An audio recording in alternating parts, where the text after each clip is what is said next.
En busca de la felicidad interior, el viaje de Laura hacia el autoconocimiento. En una ciudad que nunca dormía, donde las luces de neón brillaban más que las estrellas y el ruido constante disfrazaba el silencio interior, vivía Laura, una mujer de 35 años que había logrado todo lo que la sociedad parecía exigirle. Tenía un buen trabajo, un apartamento con una vista envidiable y una lista interminable de logros que adornaban su currículum. Pero cada noche, al cerrar los ojos, un vacío inexplicable la invadía. ¿Cómo podía sentirse tan vacía rodeada de todo lo que había deseado? Un día, mientras caminaba por un parque en un raro momento de ocio, Laura se detuvo frente a un anciano que tocaba un violín. La música era simple, pero llena de una emoción que parecía atravesar el tiempo. Al terminar su melodía, el anciano sonrió y dijo: «No toco para ganar monedas, sino para recordar que estoy vivo». Laura, desconcertada, se sentó junto a él y le preguntó qué significaba eso. Esa noche, Laura regresó a casa con la frase del anciano resonando en su mente. Se sentó frente al ventanal de su apartamento y miró la ciudad que tanto había amado y odiado al mismo tiempo. Entonces recordó algo que había leído hace años en un libro olvidado: el hombre no está en paz hasta que encuentra un propósito más grande que él mismo. El día siguiente, mientras intentaba distraerse con las redes sociales, encontró una cita de Nelson Mandela: «Aprendí que el coraje no era la ausencia de miedo, sino el triunfo sobre él. El valiente no es quien no siente miedo, sino quien lo conquista». De alguna manera, esas palabras le hicieron pensar que quizás su vacío no era algo a temer, sino a enfrentar. ¿Qué había evitado sentir todo este tiempo? ¿Cuáles eran las preguntas que siempre había esquivado porque temía las respuestas? Con esa reflexión en mente, Laura empezó un pequeño experimento.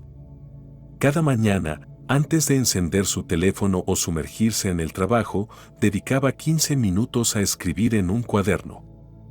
Al principio, las palabras eran torpes y llenas de dudas, pero poco a poco empezó a descubrir un mundo interior que había estado descuidando. Recordó cómo de niña se emocionaba con pequeñas cosas: la brisa en el rostro, el olor del café de su madre, o el sonido de la lluvia golpeando el tejado. ¿Cuándo había dejado de notar esos momentos?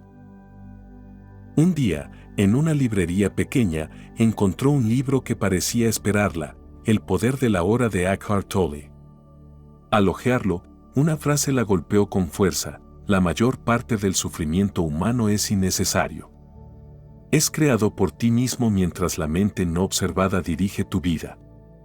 Se dio cuenta de cuánto tiempo había pasado atrapada en pensamientos de lo que debía hacer, de lo que podría haber sido, o de lo que temía perder.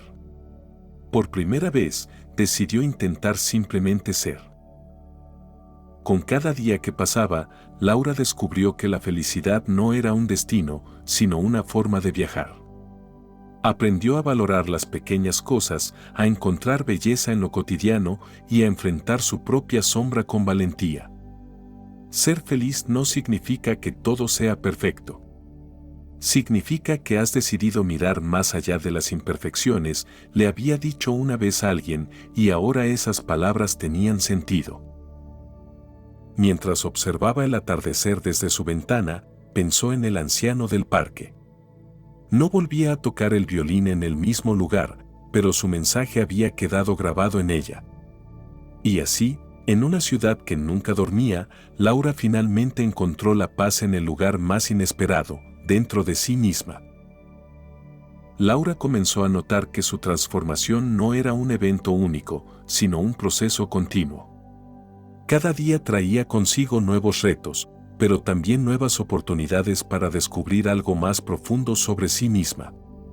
Se dio cuenta de que vivir plenamente no era una meta alcanzable de una vez y para siempre, sino una práctica diaria, un recordatorio constante de que cada momento tiene su propio valor. Decidió compartir su experiencia de forma sencilla. Comenzó un blog anónimo donde narraba pequeñas reflexiones sobre lo que aprendía en su camino hacia el autoconocimiento. Escribía sobre cómo el aroma de un libro viejo podía transportarla a su infancia o cómo un paseo bajo la lluvia le devolvía una sensación de libertad que creía perdida. Un mensaje en particular la conmovió profundamente. Era de una mujer llamada Sofía, quien confesaba que, como Laura, había alcanzado todos sus objetivos materiales, pero sentía un vacío similar. Ese mensaje confirmó algo que Laura apenas comenzaba a intuir: su historia, tan personal y única, tenía el poder de conectar con otros en un nivel universal. Inspirada, decidió llevar su exploración un paso más allá. Inscribió a un curso de meditación y atención plena, donde aprendió a escuchar no solo a su mente, sino también a su cuerpo y emociones. Descubrió que el silencio, antes temido, podía ser un aliado poderoso. Con el tiempo, Laura dejó de ver el vacío como un enemigo y lo abrazó como una invitación.